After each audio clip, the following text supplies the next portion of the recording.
Today I recorded a live cast when I was at the mall, and I talked about a couple of things. I kind of poured my soul, poured forth my soul in a way that is not typical for me. And I decided I would record another video about one of the things that I mentioned in that live cast. So if when the live cast comes back around, when it's able to be seen again, then there will be a little bit of a redundancy. Uh, so because one of the two topics that I cover there is what I'm going to hone in on here, and that is recently I've tried the product that's known as Delta 8. Sorry, Delta 8. Now, for background here, I have never been I've never been interested in drugs. I've always been pretty much a teetotaler, even when it comes to alcohol. I've never been drunk. I've had a drink before, but I've never been anything close to drunk. And as far as illegal drugs go, I've never done any in my life. Never felt the need to, never felt the desire to. And what has caused me to reconsider to consider the idea of maybe dabbling in drug use of certain kinds is a couple of things. Chronic pain, which I'm not going to go into. It's not the worst kind of chronic pain, but it is something that I deal with every day, and it has changed things for me, and changed my day to day perspective on things. Also, uh, I'm just aware of having lost something. Uh, it's harder to explain, but I'm I'm aging. Obviously, I'm on the older side. I'm 51 years old. I don't know. Age is relative, but age is not just a number. It's not just a number. Anyone who tells you that age is just a number is selling you a bill of goods. So I'm aware of having lost some vital component of what used to be my psyche. Now, don't get me wrong. I get up every day. I exercise every day. I live an active life, so it's not like I think if you met me now and you met me 15 years ago, and you talk to me now comparing to how I sounded 15 years ago, I don't think I would sound all that different to you. But I'm aware that there has been a change, uh, um, a change not for the better, in just insofar as I feel that I have lost something. Um, I write, as some of you might know, and imagination is part of keeping an active imagination, your imagination kind of fired, uh, uh, keeping it churning, keeping things going uh, is important. I think it helps when you're a writer or an artist or any kind of in any kind of art field. But I think also if you're just the kind of person who has a sense of adventure in life, that's something that you want to retain. There's something you want to keep a hold of, or if you lose it, it's something that you want to restore. And so all of this is to say, my decision to give Delta 8 a try. It was partly that there was a proximity uh, where I was staying in Wisconsin. There was a store right nearby that was hawking its wares very uh, conspicuously, and I had heard things. Now, interestingly enough, I had heard different things about Delta 8. I'd heard things from people who said, it's good, it's safe, it's not like actually smoking marijuana. It's it's it's it's has a calmer vibe than that, but it's a good mood enhancer, uh, and it'll help you relax, and it'll just uh, give you this kind of calming kind of experience. This is what I'd heard from some from some, and from others I had heard, man, I took Delta 8 and it fucked me up. This is honestly what I heard from some other people. Actually, one other person who told me about his experiences, um, and who just had this nightmarish kind of reaction to Delta 8, that it made him hallucinate, in ways that were not pleasant, and uh, it made him feel like he was suffocating within himself, and like he didn't know if he was ever going to be able to emerge from the state. It was like, everything you hear about being a bad trip, that seemed to be what his reaction was. And that was, it's a bit startling because Delta 8 is legal. It's like it's supposed to be, it's legal because they've taken. I'm not. I don't know. The I can't talk about it really with technical proficiency, but from what I understand, they've taken some aspect of the marijuana uh, uh, chemical compound and extracted this thing out of it that's less potent. That's what they say.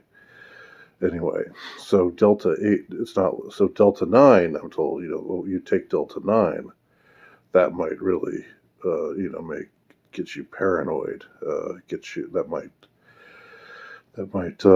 cause a lot of side effects, but Delta 8, you're safe with Delta 8. This is what I was hearing from other sources, but then not from other places, including this one person. Uh, I was hearing something quite different.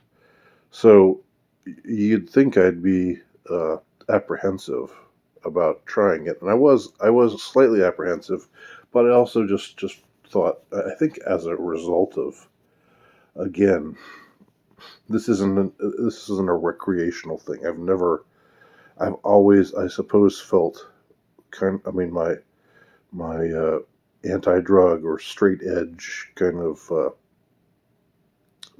inclinations were born out of just a dislike of those who did drugs out of a desire for conformity, because they were at a party and other people are doing them and they wanted to look cool and that sort of thing. I was just very down on that. Um, so, but this is, you know my motivations now obviously are quite different. Um, so I just wanted to talk about what my experiences were, because my experiences were somewhere in between those who say, "Oh, it's a nice mellow sensation, and it'll calm you down, and it'll help you to relax, and it will enhance your mood." And uh, uh, but that's it. It's not There's not that much to it. And those like my friend and others who had a more who have reported having a much more extreme response and a negative response to this product. Um, but it's completely legal. Um, and in the state of Wisconsin, it's just right out there. Right, it was right near where we were staying. There was a little store, and so I dropped in and I got my container full of gummies and uh, and so I took them. I took a gummy on two separate occasions, and I want to talk about those now.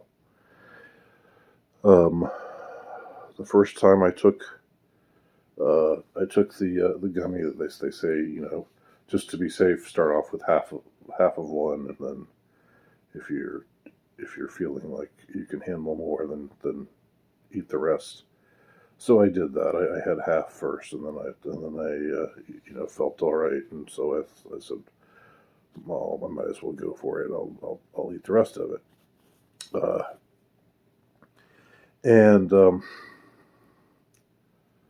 It was there. What I suppose there was a period of time where it felt calm, where it felt mellow, where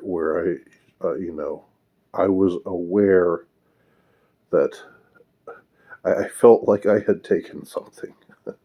Uh, but it wasn't a good or bad sensation. I mean, it was a little bit. I guess I maybe was a little bit out of it.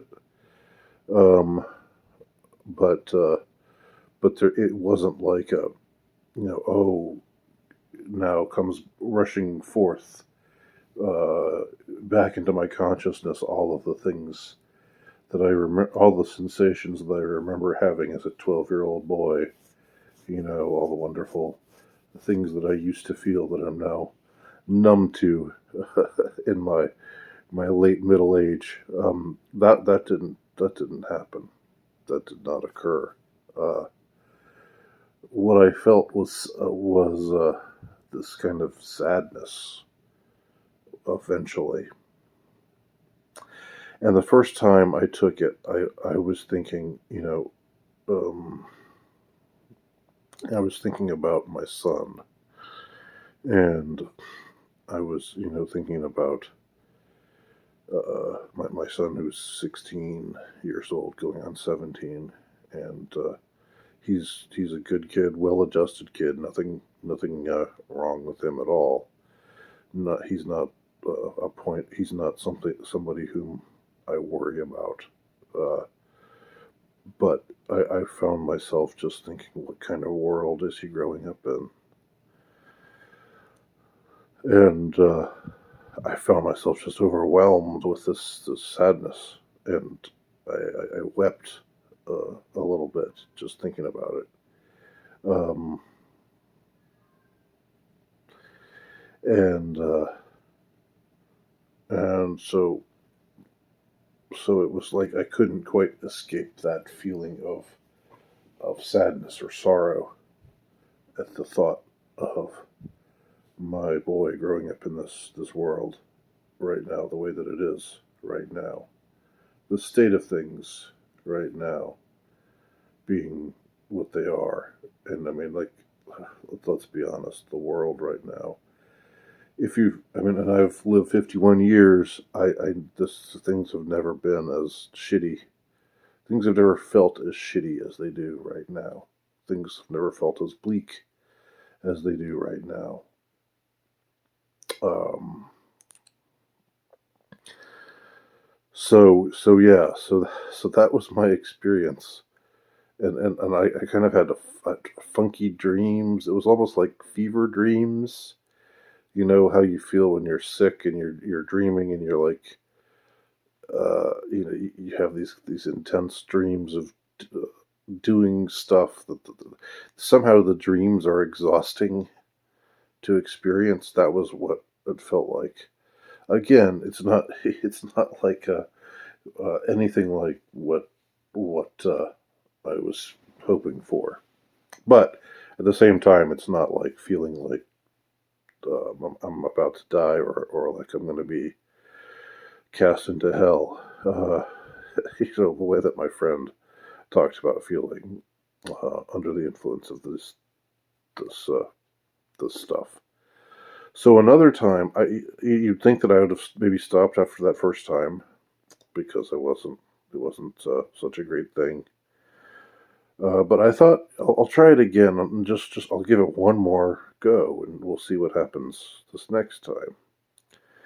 The next time I took it, there was a similar uh, I had similar physical responses.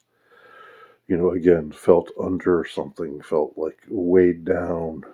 Um, that was my physical response, and I found that I was like, if anything, a little crankier, uh, and that was how I felt at first. Just like I was a little uh, more irritable than typically, and like I snapped at somebody in a way that I wouldn't have uh, if I had been straight during that time. Um, and then I started thinking about myself, and I started, it was the same kind of thing as the first time around, except this time instead of thinking about my son, I was thinking about myself, and I actually was thinking like, all you do is weigh other people down. Um, you are just a burden on others. Uh, you don't have many successes to show for. Um, you know, you're not. I'm not where I would like to be. Well, just like the way I kind of feel when I reflect upon disappointments that I've experienced so far, or about my life at this point, which I won't go into any of the details there, but suffice to say, that was where I mean, it took me there. My mind stayed in that place, and my dreams were about, you should just go away. You should just get away from all these people. You know, the people in your family that they're just, and and people who know you, you're just basically a burden to them. You should just you should go away and find some place and to be where you won't be a burden on anyone. And of course it was like a couple of times it was more extreme than that. It was like end it all. But when I thought of ending it all, I realized I didn't really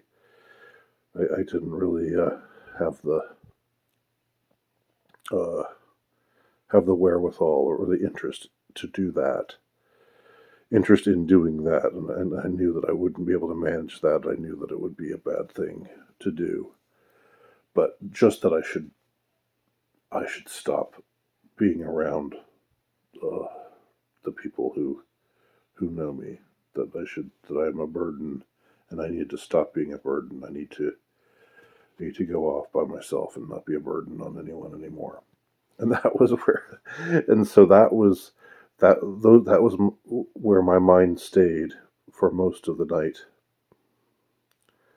The second time I took this stuff, so I'm a I tend to be a melancholic sort of person. I tend to be ruminative. I tend to at times be what would might be called depressive um, when I'm in a certain mode.